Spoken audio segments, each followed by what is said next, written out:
नमस्कार मंडळी, स्वागत आहे पंचकृष्ण या रेसिपीजमध्ये.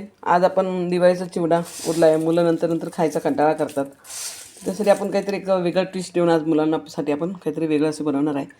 त्यासाठी आपण टमॅटो, काकडी, कांदा हे सर्व घेतलेले आहे.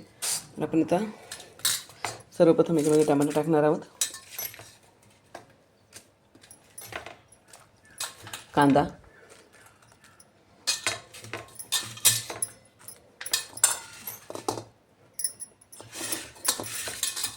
काकडी,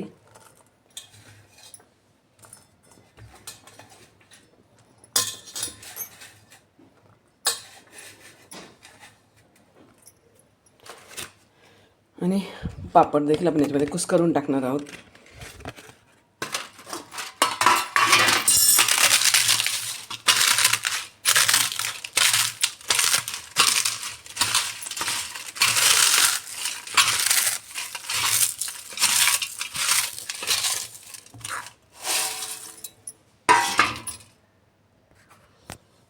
त्याच्यात आपण थोडा पेरी मिरी मसाला टाकणार आहोत.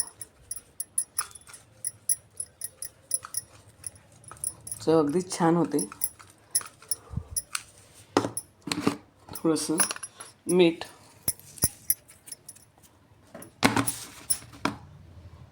आता आपण हे सर्व जिन्नस एकत्र करणार आहोत.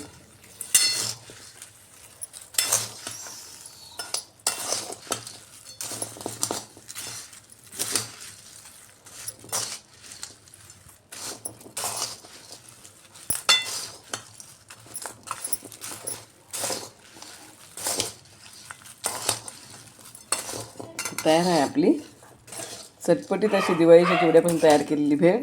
तर तुम्ही नक्कीच तयार करून बघा. कशी झाली मला कमेंट करून नक्की सांगा. माझ्या चॅनलला लाईक करा, शेअर करा, सबस्क्राईब करा. तुमच्या लाईक, शेअर, सबस्क्राईबसाठी खूप खूप धन्यवाद. तर चिवडा संपण्यासाठी एकदम खास आणि आगळीवेगळी अशी ही रेसिपी. धन्यवाद.